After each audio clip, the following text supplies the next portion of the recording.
we talked about it last week, but instead of like the American Society, what phrase should I use? Who's your sample? Not that one. I have one. Oh, That Yeah. he was. Yeah. Who am I gonna be? Either people who are disabled and outsiders. Like, What location?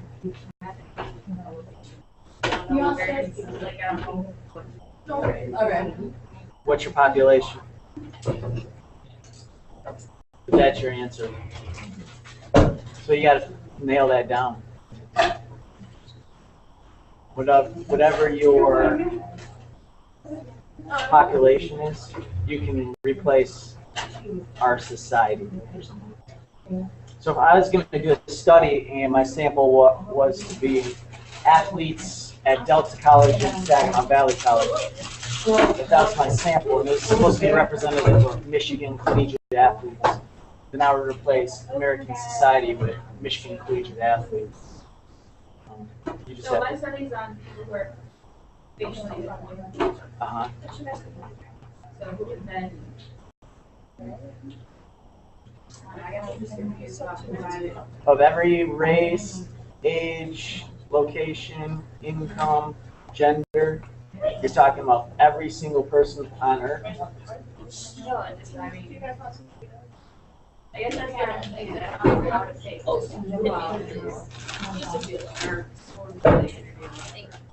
You gotta figure it out. That's part of the project. If I was going to interview 20 random athletes, could I say that my study was about American society? Huh?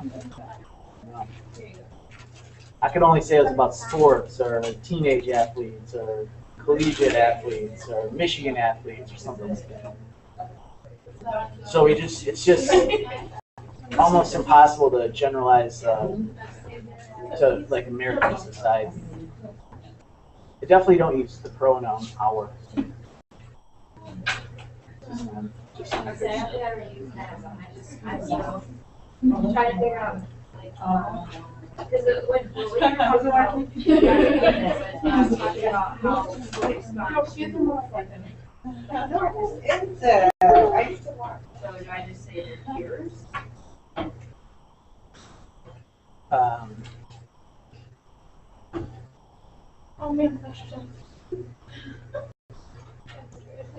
I don't understand your question. Okay. Are you? Go ahead. And like I figured out the sentence basically said how they feel about themselves. Is it based on their own perceptions of themselves, or is it based on how others respond to them? That's up to you.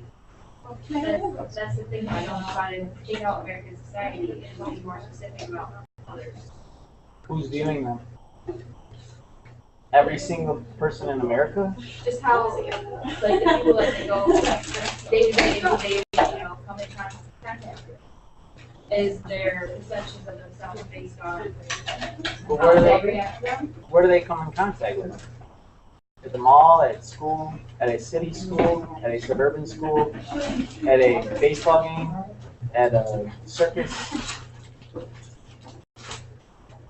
Or do they just go to every state in America and every single location? See what I'm saying?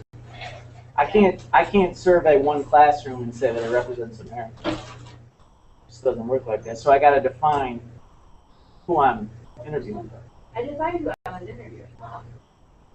But when you told me not to use American society, it was because I don't know how to define who's like my participants, the other people who are viewing them, and like how those other people's views affect their own personal view of themselves. Who are the people that view them? It's not every single American. Don't know how to say that. Who are they? Family members, mall walkers, baseball players. That's all you got to do. Who are they? I mean, do they live in Michigan or do they live in every single state in America? Is it one ethnicity or is it every single ethnicity in America?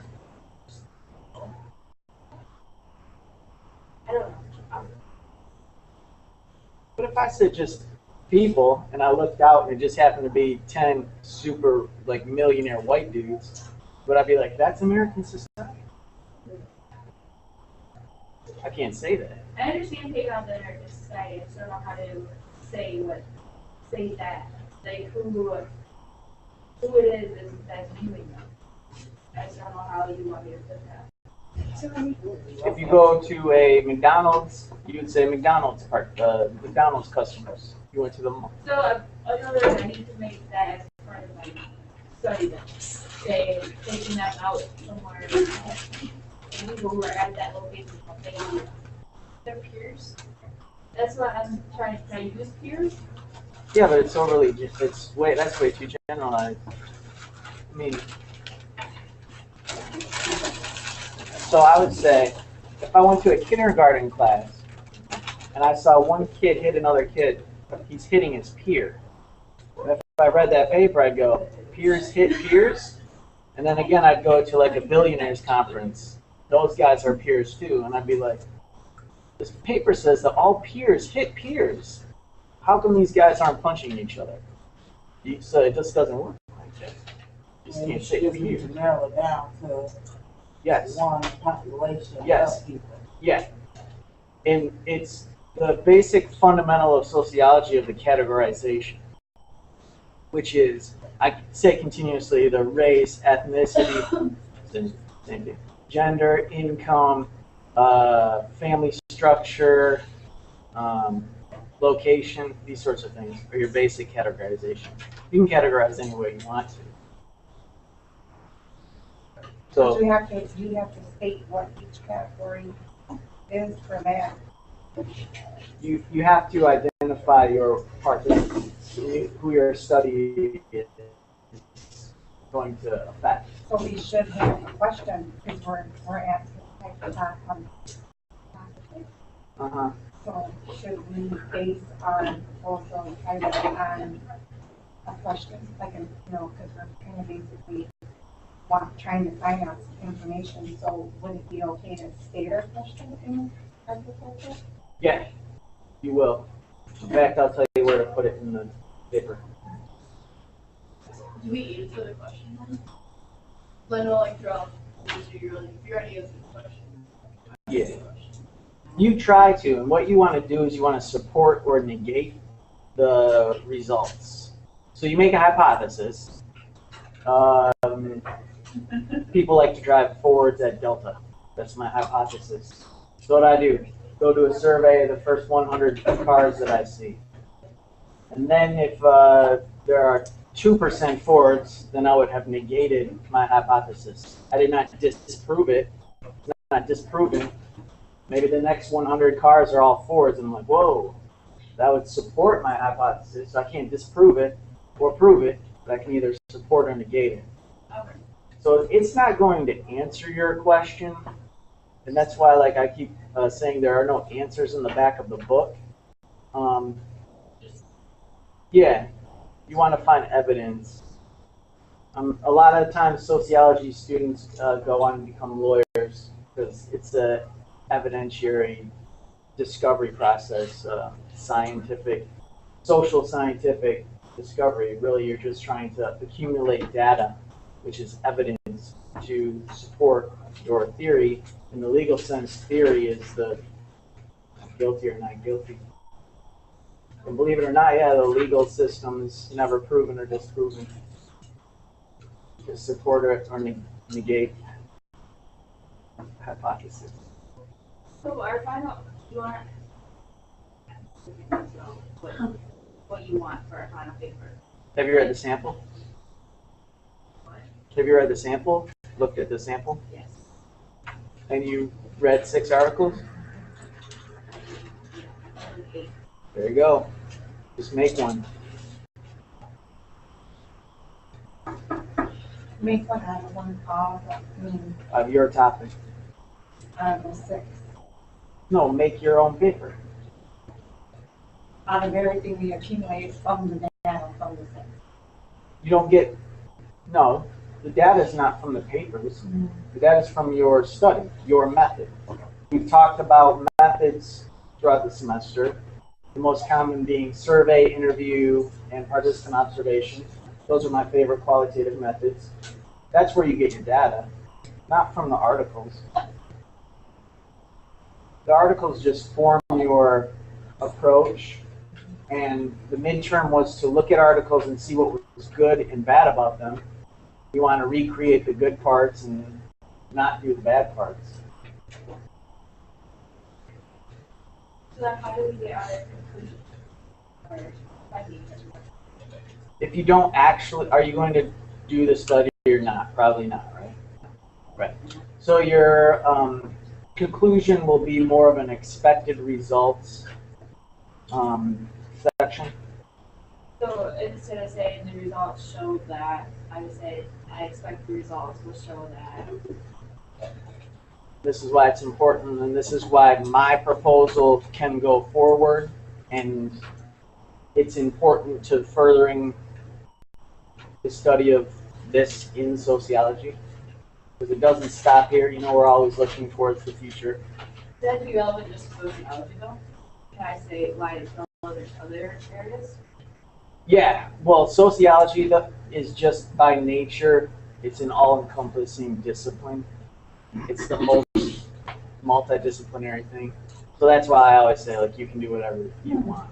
It's hard to get a non-social topic. But yeah, you can say it's, there's different ways to teach this class. One way would just be to go down the list of medical sociology, political sociology, race, family, these sorts of things, gender, youth and sociology. Criminology is a big one, so you can say what are some important. And that's another thing where that's another reason why we don't say like society, because we don't want to say sociology. That's even way too broad.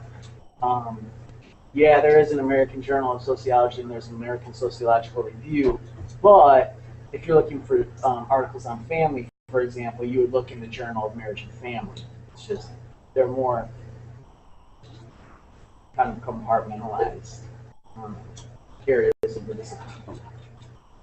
And we even have sections in the American Sociological Association, which I taught earlier in this semester.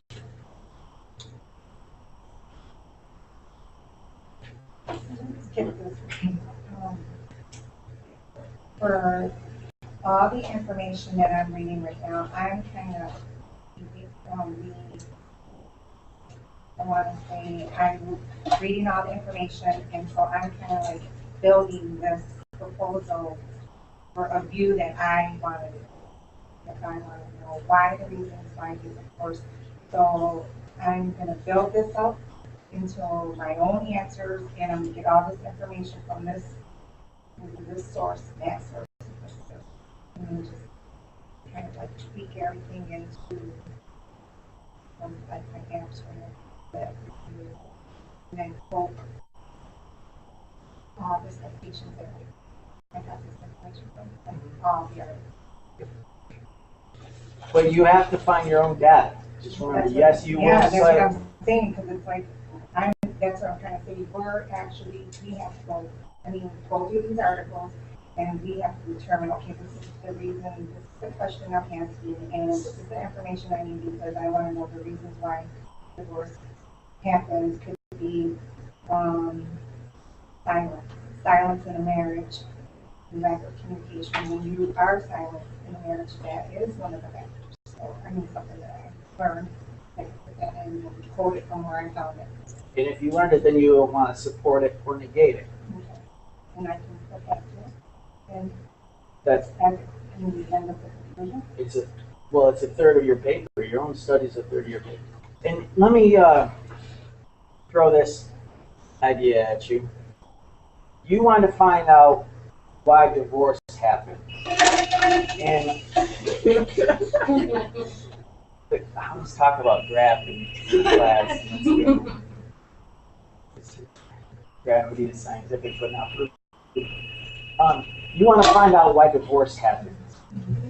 And you cannot find that answer in the back of a book.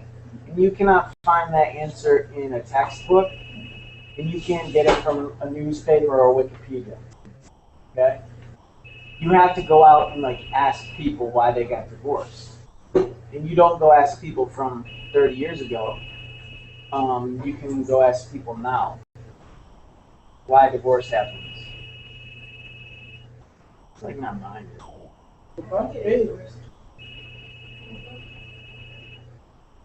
I see the bag. That's something right there.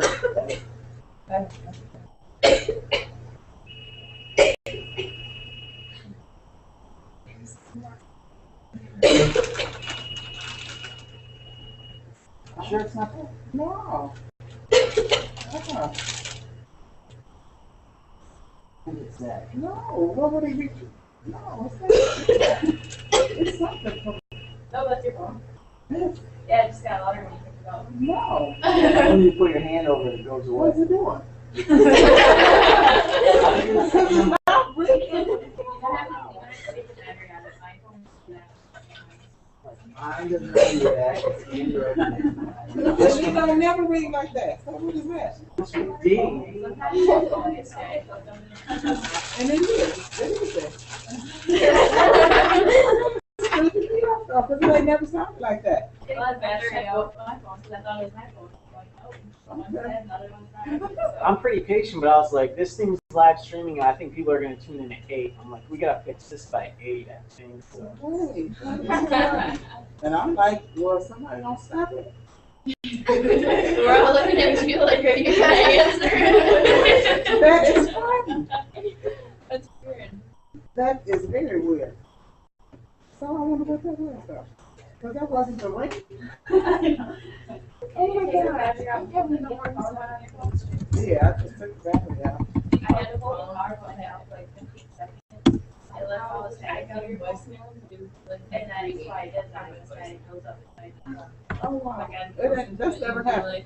I just called Brian. And my phone kept ringing, but nobody was calling. And I was at work, and that's what they told me to do. That is funny. So,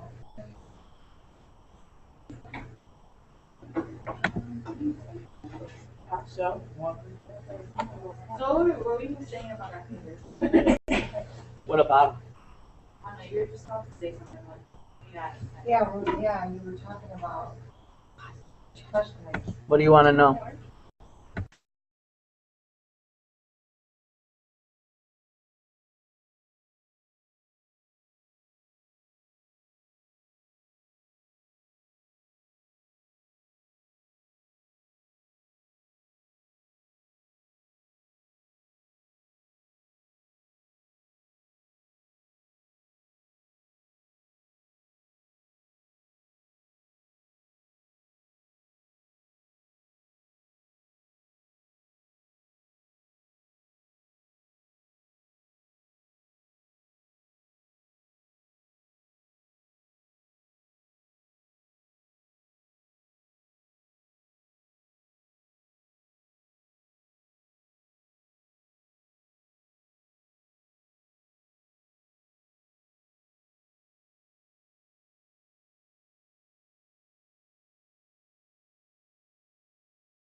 Okay. Mic is on. And there's like a huge delay too, so it's like. Great. I think we're good. So you've all written down questions, right? Nobody tweeted me a question. I'm kind of upset at my Twitter folks, but they got all geeked up at about 7. When we were watching the movie, I was tweeting like, ask us a question. Maybe they're just waiting until 8. So, I know you have a question. I know you have a question. Everybody's got questions. To start off the conversation, we'll just read some of the lyrics again. And here's Brad Paisley. He's the singer. He's a country singer, famous. And LL Cool J, he's the rapper at the end. So the way the song starts out is, to the man that waited on me at Starbucks down on Main. I hope you understand that the T-shirt was only meant to say that I'm a Skinner fan. What that implies is what? Who knows what that implies? What is Skinner? Oh, What's that? Yes, that indicates, that implies, and it's kind of hard to pick up, I know, that it implies that there is a Stars and Bars Confederate flag on the T-shirt. So when he walks into Starbucks with a T-shirt that has a Confederate flag on it, the guy at Starbucks, according to the song, is kind of like, what's up with your T-shirt, buddy? And Brad Paisley's like, oh, I'm sorry. This just means that I'm a Leonard Skinner fan. In other words, why would you think that I'm a racist if I have a Confederate flag on? What, are you crazy? I mean, come on. I just like Skinner.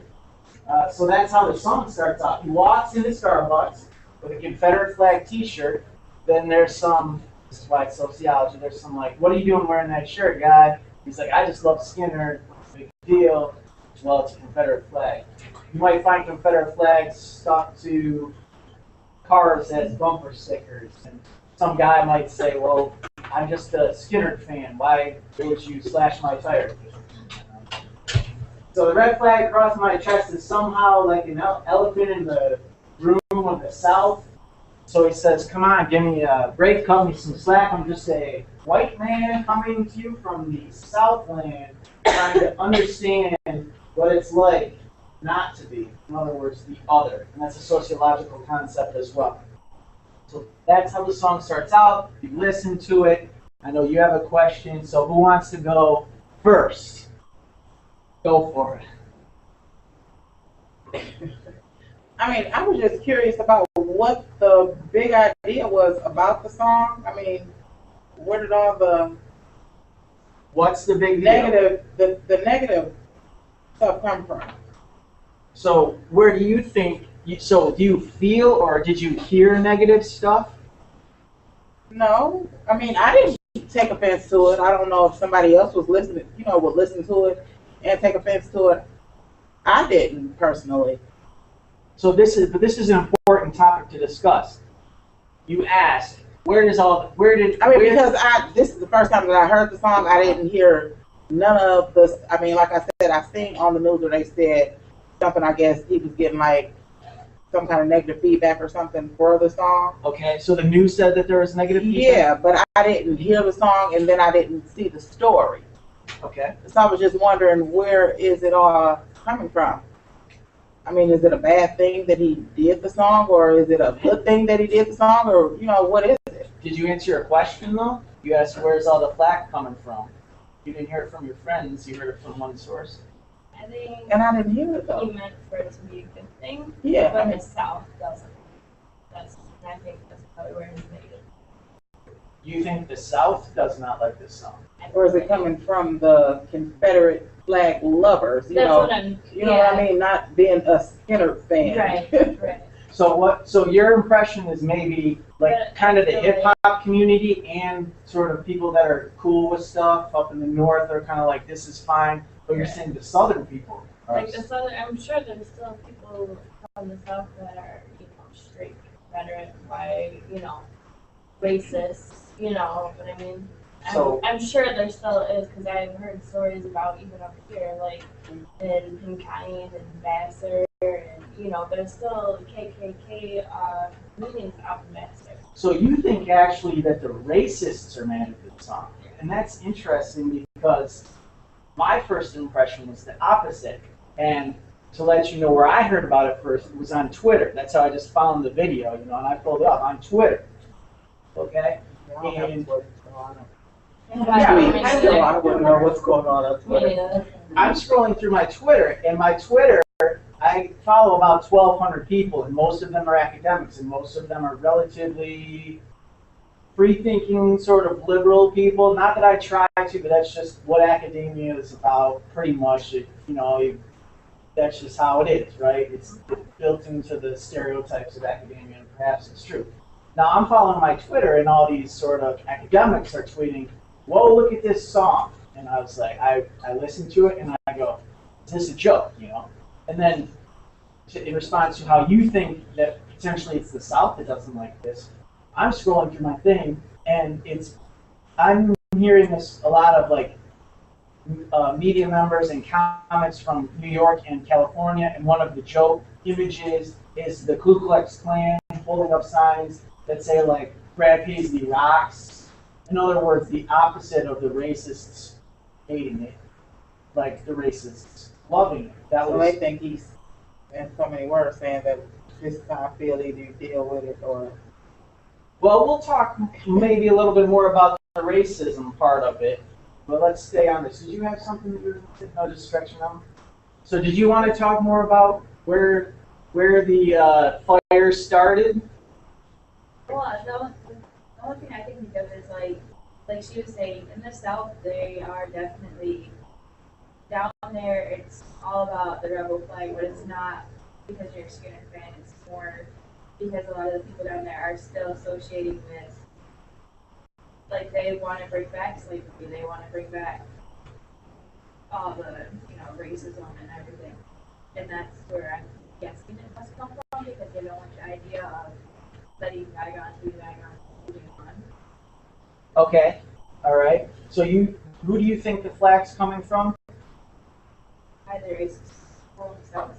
So you think they're also not liking this? Yeah.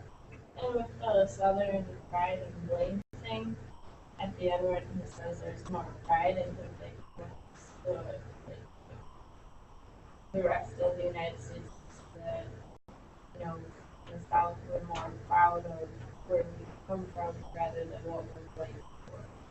And I think that's what the whole point of the song is. I think we're all supposed to. But are you suggesting that the South is so progressive that they're actually the ones that switched more than the North?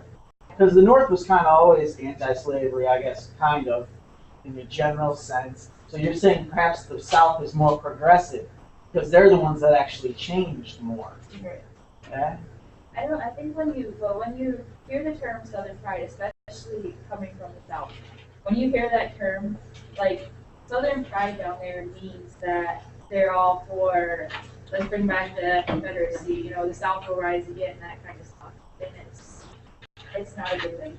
It's not like we're proud because we're from Alabama. It's more like we're proud that we're from Alabama because we were slave owners, and that's how it should be. So let's talk a little bit about the Confederate flag. This is how the song starts off, okay? And I want to hear your thoughts on this. The whole song starts off with, I wore my Confederate flag into the coffee shop, and the guy freaked out. What's wrong? What's wrong with me wearing a Confederate flag? And I think on first listen, I get a little bit worried about that the song's based on the fact that the Confederate flag t-shirt's okay, and it's cool. And then later in the song, even he has LL Cool J say, no, it's cool, man, you can wear your Confederate flag. Well, what does the Confederate flag stand for? Is it just Leonard Skinner? Or what is it about? It was okay to wear the t-shirt? Yeah, He said he won't judge. I won't judge you or something like that. Yeah. Okay. He said if But that's not probably really saying that it's okay though.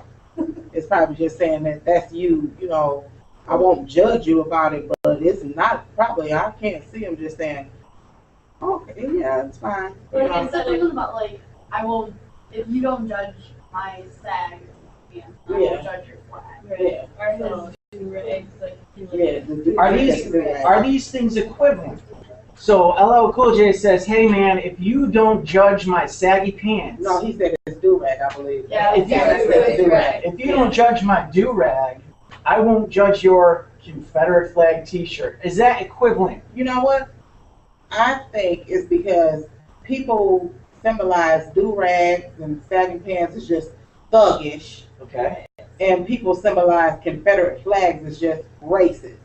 You know, It's like so the I'm not a KKK. thug just because I might tie my hair down because I want to keep my waves in, you know. So who just no, seriously, because I want to keep my waves, I might put a do-rag on my head. That don't mean I'm a thug. I go to work every day. I might be a lawyer. You know, I might be the doctor that saved your life, but I want to keep my waves in the meantime.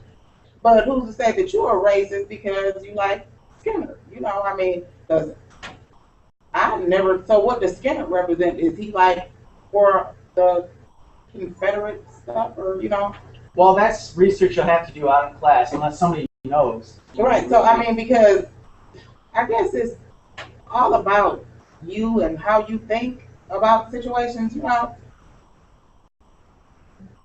Okay, so let's talk a little bit about that. What you said is that the equivalency is not necessarily the do-rag is hip-hop and black and the Confederate is racist. What you kind of indicated, perhaps, and maybe I'm hearing you wrong, but the do-rag might have something to do a little bit with your race and culture, Mm-hmm.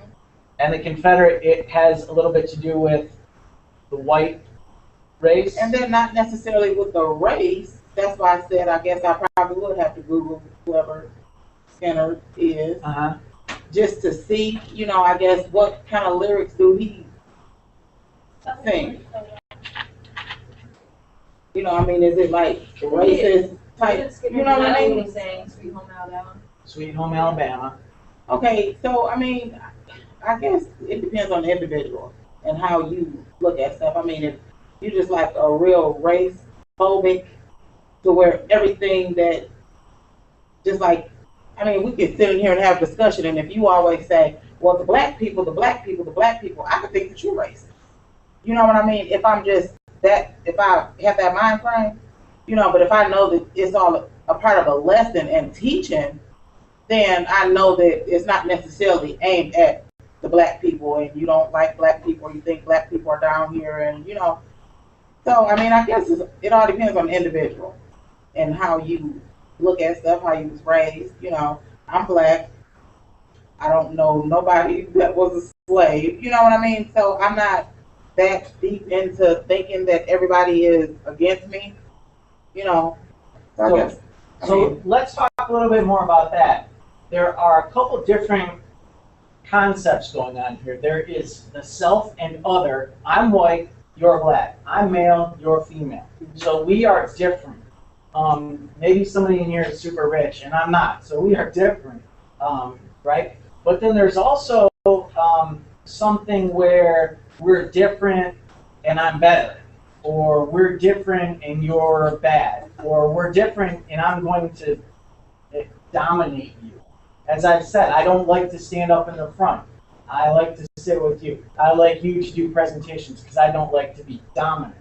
So there are instances where in white and black and in male and female, there has been dominance of one group over another, right? Is that correct? So what I want to get into is we can talk all day about we're different, and there's no problem with that. But let's talk about a little bit more about the dominance issue. Back to the Confederate flag. Do you think the Confederate flag, it just means white people like to wear the Confederate flag and black people don't, they like to wear do-rags? Or is there something a little bit more embedded in the Confederate flag? And I'm going to make reference to what does it mean to be Southern, and what does Southern pride mean? From the South point of view. What? Remind me, what does it mean? Like, Southern pride is all about, like, being racist and wanting the South to rise again, bringing back slavery. You know, they're all about the Ku Klux Klan and what they stand for, the And their Southern pride. the Confederacy was the group of states that wanted to break away from the United States based on what prominent principle element. Yeah, so the Confederate flag might not mean I like the weather better down here. It might mean a connection to that way of life. Or does it?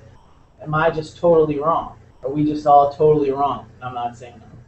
No, I'm pretty sure that that's what most people down there especially would associate the rebel flag with. Like, it's actually to the point down in the South where you can, like, you can actually get a ticket if you have a rebel flag license plate on your vehicle.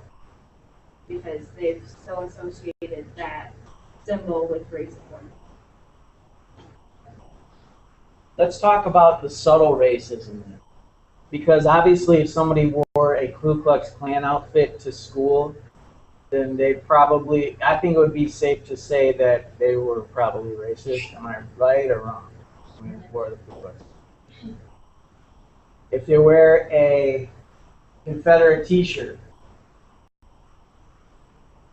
do you think that that's their way of getting away with it? Is that something that they can do that's socially acceptable? See all kinds of stuff. And everybody walks around with their rebel flag t-shirts and, you know, their shirts that say the South will rise again. Is that a subtle way to exhibit their racism, do you think? Yeah. Yeah, because it's normally white males, honestly, that you see.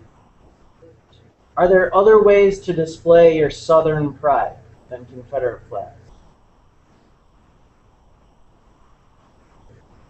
It's hard to think of any, right?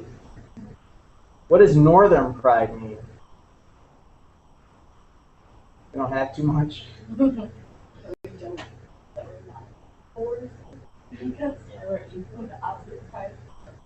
We don't really have opposing symbols. But we don't really have that mind frame up here. I mean, really, you don't have the mind frame of, oh, the North will rise again. You know, it's not that type of, you don't have to think like that. Right down there, that's what they're called, that's what they're raised. So do you think a cowboy hat represents racism? No. Do you think Yeah. it can? How so? Because you think of a cowboy hat, and you don't think of a black person. That's not the first person in your mind. Do you think it's an intentional representation of being different? You don't think it's an intentional representation of being different? Yeah, I don't walk around with one. I was gonna say I have two. I wore one out last summer, and I was at the mall, and all I got was what looked at me like, "Why are you wearing a hat like that?" When you put on a cowboy hat, do you think it's going to make you stand out a little bit? Not any. Like more than who's standing next to without a hat. Yeah, but like especially here in Michigan, you don't. There's not like these big ranches. You don't think of cowboys in Michigan. So if you wear a cowboy hat, you're making a statement about who you are. Similarly, for in Michigan, representing the Confederate flag sticker on your truck. Like, if you put a Confederate flag sticker on your truck and you were born in Saginaw, don't you think that kind of says something? Like there was someone in my high school who drove around in his truck with a Confederate flag just flying the entire time. Nobody ever said anything, but he grew up here. Drove in Austin. And why did he do that? No idea. Well, we could ask him, right? That's our Right. social scientific method. Go do interviews. So the same thing happened in my high school. There was a couple of guys or a group that did the whole Confederate flag thing. And with the cowboy thing, I was from a suburban school, and we played urban schools. And, you know, I just liked wearing, you know, the cool jeans and the sweaters or whatever we could afford. But then sometimes we would go play an urban school, meaning a city school in Lansing. And I remember guys would wear their full cowboy gear walking to these Lansing city gyms. And I would sit across and just wonder, why would you do that? Why would they do that? Do you guys have any ideas? What's that? They're trying to Intimidate them. kind of like puffing their chests. They do that in the South like, all the time. Like if the Deep South teams are playing one of the more northern teams, like that's what they'll do. They'll get their rebel flags out, wear their T-shirts that say, you know, the South will rise again with the rebel flag, wear their cowboy hats, wear their cowboy boots, stick a dip in their mouth because they want the other team to know that that's their sport. They're extra southern. Yeah. And what do you mean by dominance? Can you tell me a little bit more about that? Like when they come in, they don't come in like with guns and just say, everybody get down, I'm gonna run the show. How does a cowboy gear put another person or group at a lower level? How does that exhibit dominance? It's intimidating how? Like what does it mean and represent in the sense of dominance? Well, usually like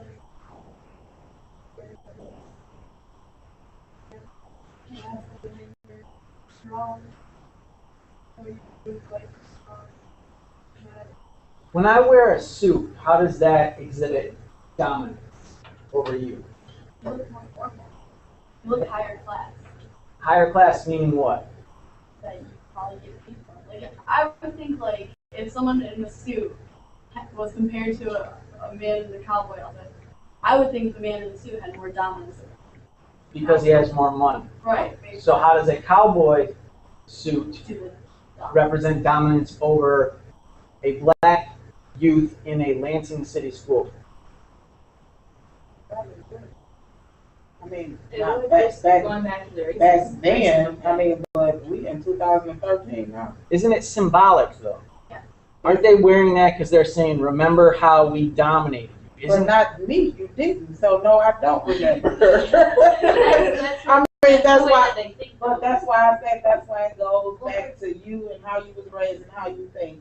Because I know, I mean, it don't dominate me, you know, because your blood red just like mine and you bleed and you probably got 5 shots and I might got 8, you know. Yeah, what So- about people thought? I was thinking the same thing. Like, Yeah. if people thought more the way you think. Yeah, I mean, because like I said, no, it wouldn't, I wouldn't feel dominated because you never had control over me, you know, so. But then, I'm not trying to make anybody mad, but a lot of the minorities don't think that way. They think of, this is what you did to my ancestors.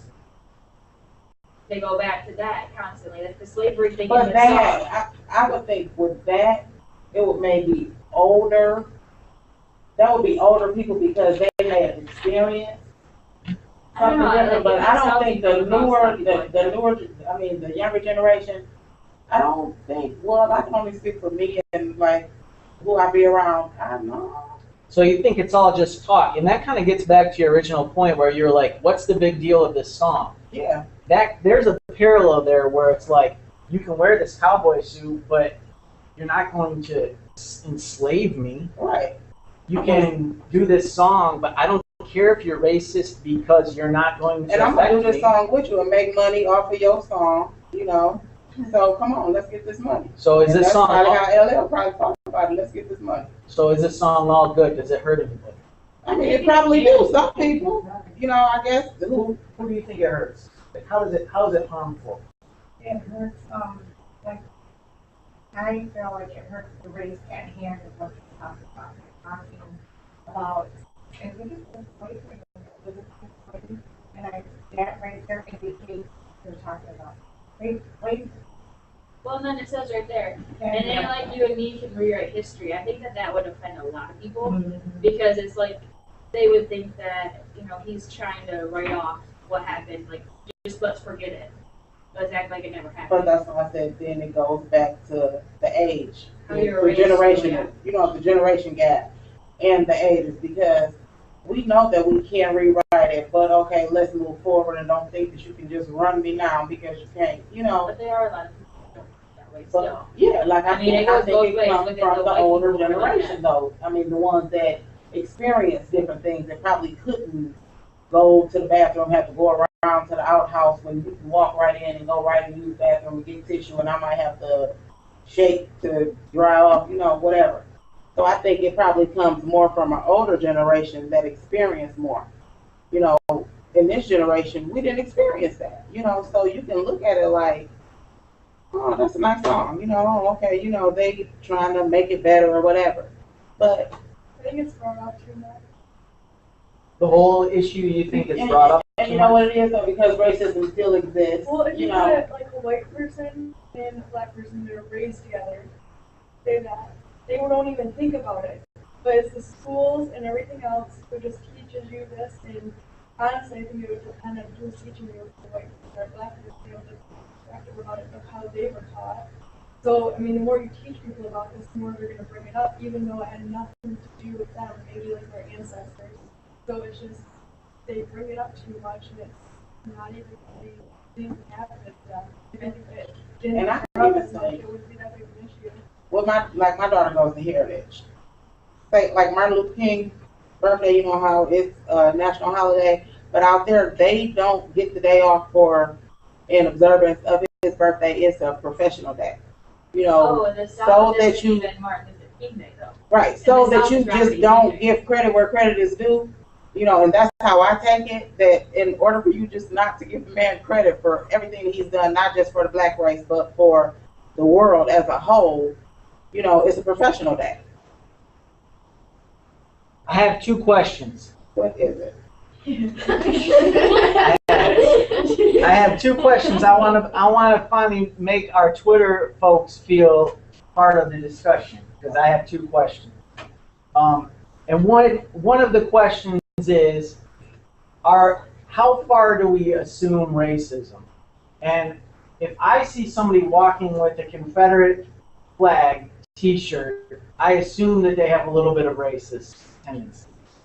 Can you all raise your hands and tell me if you see somebody driving a 1976 Chevy truck with a Confederate flag hanging out the window, driving around the parking lot, raise your hands if you think that there is just a little bit of racism in that person. Okay, but then we go back to 1976. Okay. No, that's the truck. Just that's the little truck. Now I'm gonna ask you another question. This is the one from Twitter. If you see a 76-year-old, I'm not saying this lady's 76, I don't want her to get offended. If you see a 76-year-old white lady from Texas with a southern accent who drives a white Cadillac like Boss Hog or something, comes up from Texas, do you see her, how, on a scale of 1 to 5, hold up your fingers, how racist do you think that person is on a scale of 1 to 5? Just knowing that she's an old white lady from Texas who probably has oil money. On a scale of 1 to 5, how racist do you think she might be? So she might be 4, 3, 2, About 30. about 3. 2.5. Just on the surface, there's a white old lady. And I say old because I'm bringing up the generation thing. Right. There's a lady whose mother may have been slave owners. Is that what you're thinking? What are you thinking? Why do you think she might be racist? She's from the South. Just because she's from the That's South. basically, I think a lot of it is that, like, I used to have a rebel flag up in front of my truck. I drove a truck, a big truck, and, I'd pull up in the gas station, everybody would automatically assume that I'm racist, but I'm far from it. And it was just because of what I drove and what was on my truck. Okay? Why did you have on the truck? Because I was from Alabama. If you look at the Alabama flag, there is actually a rebel flag on the Alabama state flag. Okay. You were just supporting like where you were from. Yeah, it was more a show. I took it off my truck because I got, it offended me that people automatically thought that I was racist because of what I drove and what was on my truck. Okay, what are you Okay, saying? so her parents were probably raised, the 76-year-old woman, were probably raised with, like, she was raised with the segregation. She experienced all that. She grew up with it, so that's how she feels. And if you're raised with something, you're not going to change your beliefs automatically because times change. I was raised in a racist household, and I'm not racist. So. You always have something.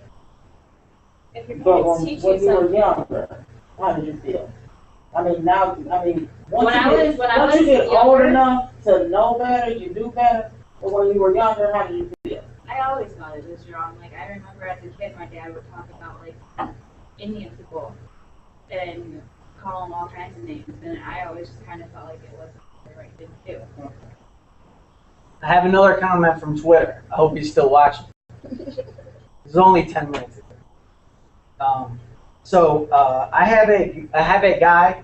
I guess I gave it away. It's a male, and this man says that cowboy hats do not intimidate people. Do you think that this guy on Twitter is white or black or neither? Wait.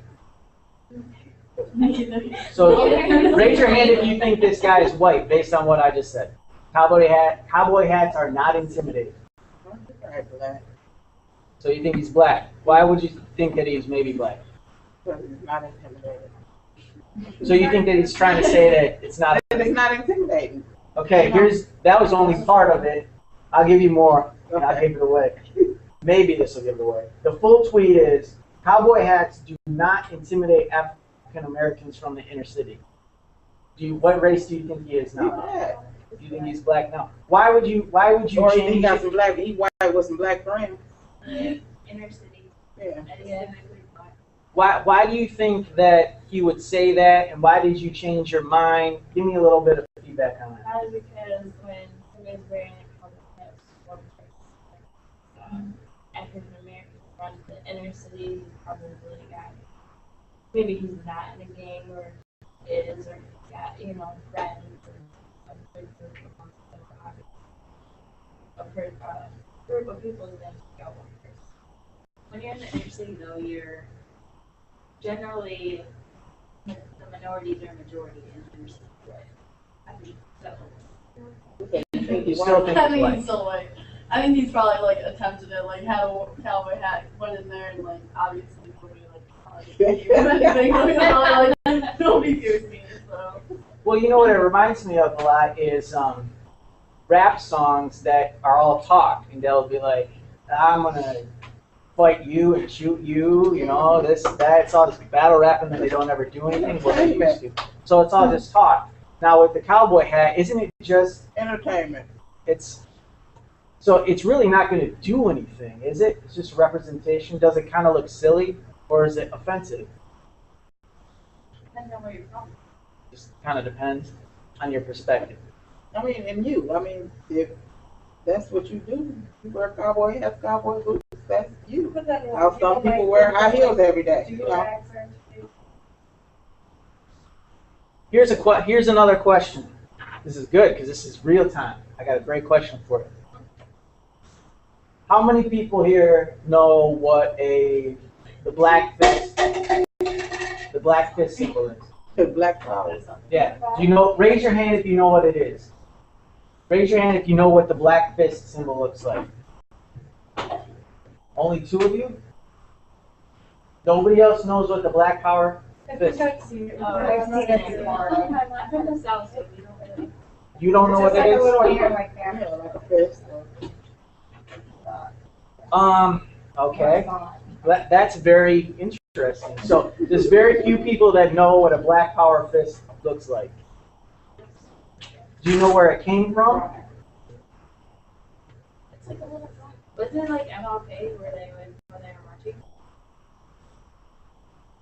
I'm not going to answer. Does anyone know what the Black Panthers are? Does anyone know what the Nation of Islam is? Does anyone know who Malcolm X is? Yes. Does anyone know what the Black Power Fist flag looks like? Yeah. You still don't know, right? Yeah, But that answers this question. Now respond to this question. I'm going to read it verbatim. Do black power flags with black fists on them make whites feel racial tension? Not fear, but tension. So if you see a black power flag with a fist, do you feel racial tension? Yeah, it's the same as the rebel flag. It's the same. Is it the same? It's not the same, but like No, you said it was the same. You can. I'm from the south, so like I'm thinking the way that they would think, and that's how they would see it. Is that is basically fighting words. I mean, that's like a symbol for what they feel is racism reversed. I don't think they're not going against white people by saying black power. They're just having the rise of like, we've overcome this. Like, this is the blacks. And the rebel flag is basically saying the blacks should be slaves again. For everybody but the white people. Right. Yeah, basically. Like saying how the white people should just dominate others. So maybe the blacks should start going around with their little things. Exactly. That's how they timid. Like, I don't think any. You go to the South and were to do that, it would be like, oh, I mean, but Or maybe they compare their flag. No, let's talk a little bit about that. And I don't want the conversation to go on forever and I'll start talking about crazy stuff, but let's wrap on this concept. Because that you bring up a good concept. Now we're talking about the Confederate flag and the Black Power flag fist, Malcolm X hat, or even an African garb or something like this. So, if you are in Michigan and you ride around with your truck with your Confederate flag and your go to cowboy, the hood. It's like she keeps saying, go to the South, go to the hood. okay, you go to With the your Confederate flag flying out your car. Go. well, what's gonna happen? you're gonna get shot. Or they might not shoot you. They might just beat the hell out of you. Do you think that will really happen? I mean, they will go to. I'm talking about for real deal. So if somebody really took the Confederate, if that guy really took his Confederate flag and went to the hood, bad things. Oh, yeah. Yeah. You get shot, probably. Like, if you were to drive, just drive through. Or you go. get I mean, go pull up at. It was So Howard Street Market. You know, with the Confederate flag, get out with your cowboy hat and and all of that buff chest. so reverse. If you're black and you go down south and I can't think If of I any. go to an all-white, probably predominantly white, racist neighborhood and get out hollering black power, they probably will come out with the sticks. Well, it'd be like, Like, get the hell out of me too. So here's an honest question, though. Here's a question to really think about. As we wrap this up, here's the question to really think about. Which happens more often? White Southern crime against black people because of racism. In that, where black people go down to the South and get abused physically because of their being black. Does that happen more often, the racial crime down there? Or does it happen more often where black people in the North go and try to cause physical harm on a white guy with a Confederate flag? Which happens more often? That's hard to say. Are there Southern racists going after black people to cause violence more frequently than there are black I people? would say yeah. More often than black people in Michigan going after guys with Confederate flags? I would say yeah. I mean, because you don't see too many people just riding around with Confederate flags going to the hood. So No, yeah. but like as a white person, if you were to walk into the hood, they would automatically be against you. I don't think so, because there's a lot of white people that live in the hood. It's a lot of white people that live in the hood.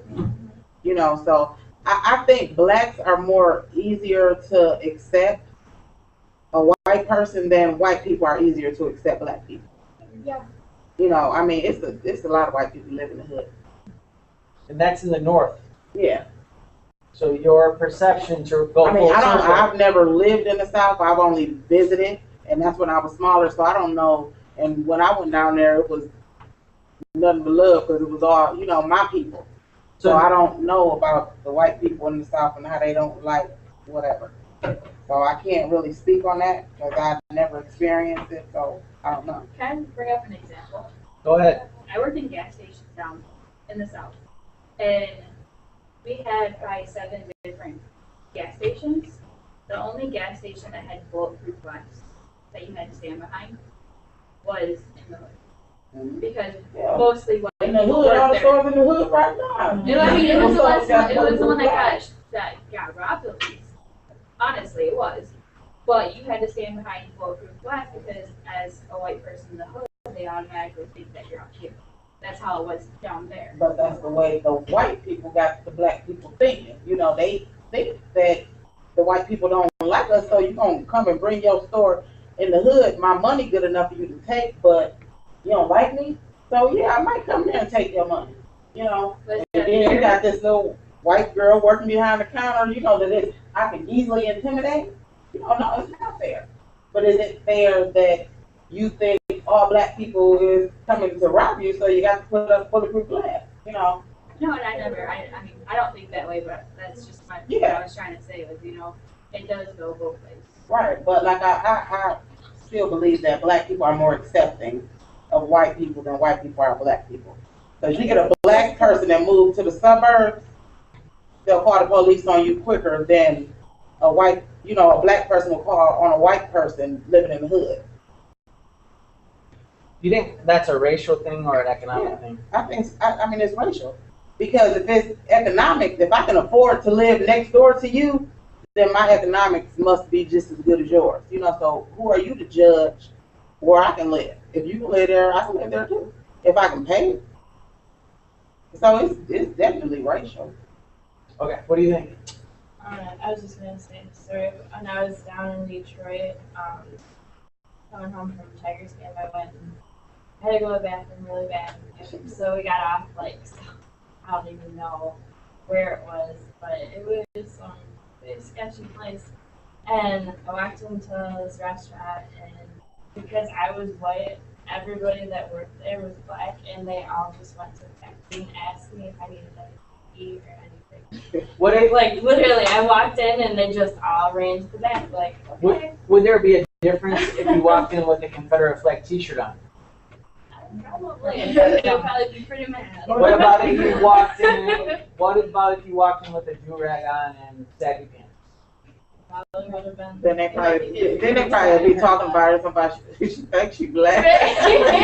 You know, I mean, either way it goes. But I mean, you look cool. Okay, so this was a very good discussion. We didn't solve the world's problems, but you know it's only the intro class. we can't say the word.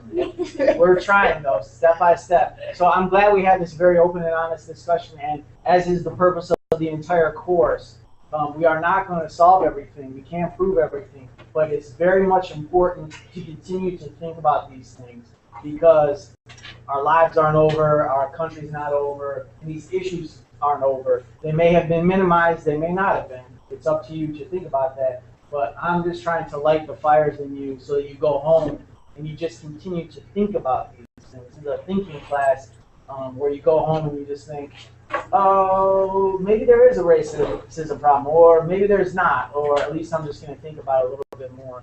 So I encourage you to give the song a couple more listens, maybe check on the Twitter, see what people are saying. Do a little very small media analysis.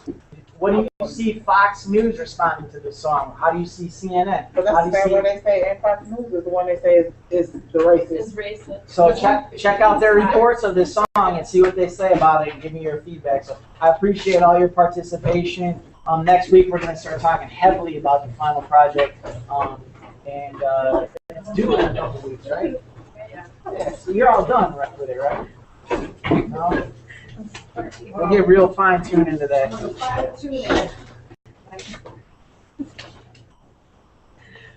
bad. They walked on back from their school. But you know what? Send them here. Y'all was brave anyway, because I'm glad. So this is the last day that I ain't stopping in Detroit. I couldn't live there. And when I go, I get my gas as soon as I get off the expressway. So when it's dark, I stop. It was right after the game, so it was so busy because I forgot who they were playing. And I'm like, my boyfriend's like, we're not sticking around to go to the bathroom, blah, blah. I'm like, I have got to be, I'm not going to make it. For the So cookies. that That was so awesome. So then he decides to get up in his house. How am I going about choosing my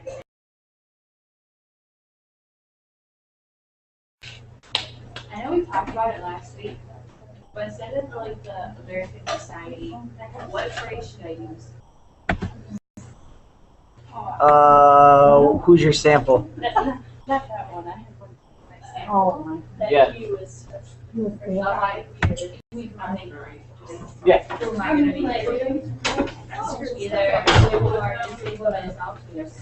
It's like. What location? Like, I don't know. Okay. What's your population? That's your answer. So you gotta nail that down. Whatever your population is, you can replace our society or something. So if I was going to do a study and my sample was to be athletes at Delta College and Saginaw Valley College, if that was my sample, and it was supposed to be representative of Michigan collegiate athletes, then I would replace American Society with Michigan collegiate athletes. You just So have my to, study's on people who are facially disabled. uh-huh. So who would then? I got just confused about it. Of every race, age, location, income, gender, you're talking about every single person on earth. No, it's just, I guess that's not a thing that I don't know how to say.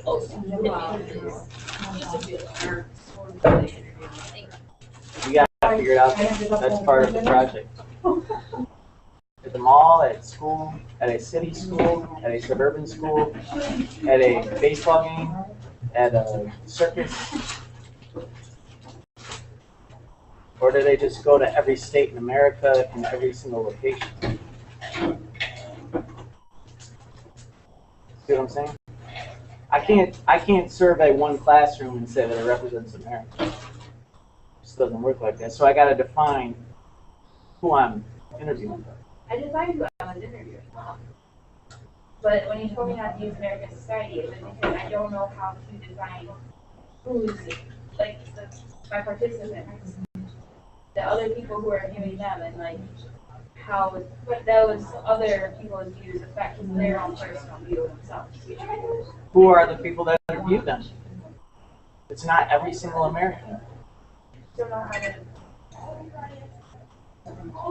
say that. Who are they? Family members, mall walkers, baseball players. That's all you gotta do. Who are they? I mean, do they live in Michigan or do they live in every single state in America? Is it one ethnicity or is it every single ethnicity in America? I don't know. What if I said just people and I looked out and it just happened to be 10 super like millionaire white dudes? Would I be like, that's American society? I can't say that. I understand taking on the American Society. I just don't know how to say that. Like who it is that's viewing them. I just don't know how you want me to put that. If you go to a McDonald's, you would say McDonald's part. Finance information, so would it be okay to state our question in agriculture? Yeah, you will. In fact, I'll tell you where to put it in the paper. Do we answer the question then? I know like throughout if you already answered the question. Yeah. You try to, and what you want to do is you want to support or negate the results. So you make a hypothesis. People like to drive Fords at Delta. That's my hypothesis. So what I do, go do a survey of the first 100 cars that I see. And then if there are 2% Fords, then I would have negated my hypothesis. I did not disprove it. It's not disproven. Maybe the next 100 cars are all Fords, and I'm like, whoa, that would support my hypothesis. So I can't disprove it or prove it, but I can either support or negate it. Okay. So it's not going to answer your question, and that's why, like, I keep saying there are no answers in the back of the book. Yeah, you want to find evidence. A lot of times, sociology students go on and become lawyers because it's a evidentiary discovery process, scientific, social scientific discovery. Really, you're just trying to accumulate data, which is evidence to support your theory. In the legal sense, theory is the guilty or not guilty. And believe it or not, yeah, the legal system's never proven or disproven to support or negate hypothesis. So our final, you want?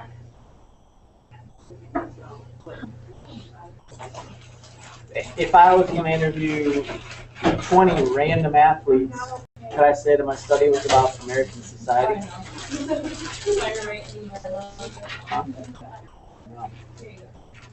I could only say it was about sports or teenage athletes or collegiate athletes or Michigan athletes or something like that.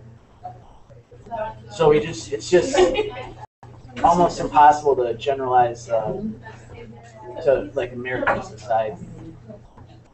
They definitely don't use the pronoun our. I'm saying, I don't think I ever use that, I'm trying to figure out, like, because when you're talking about, I was talking about how people respond. I used to watch. So do I just say their peers?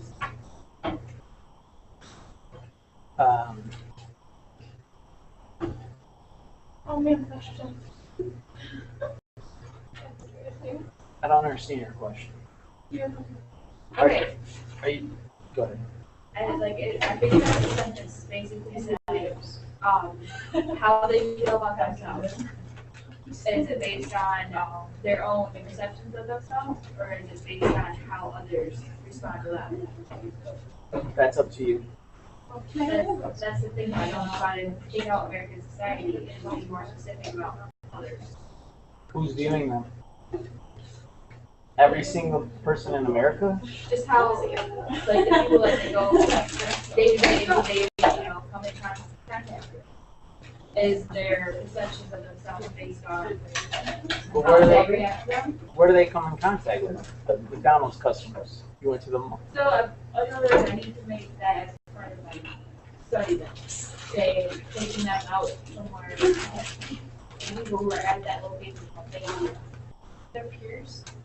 That's what I'm trying to use peers. Yeah, but it's overly. That's way too generalized. I mean, so I would say, if I went to a kindergarten class and I saw one kid hit another kid, he's hitting his peer. And if I read that paper, I'd go, peers hit peers? And then again, I'd go to like a billionaires conference. Those guys are peers too. And I'd be like, this paper says that all peers hit peers. How come these guys aren't punching each other?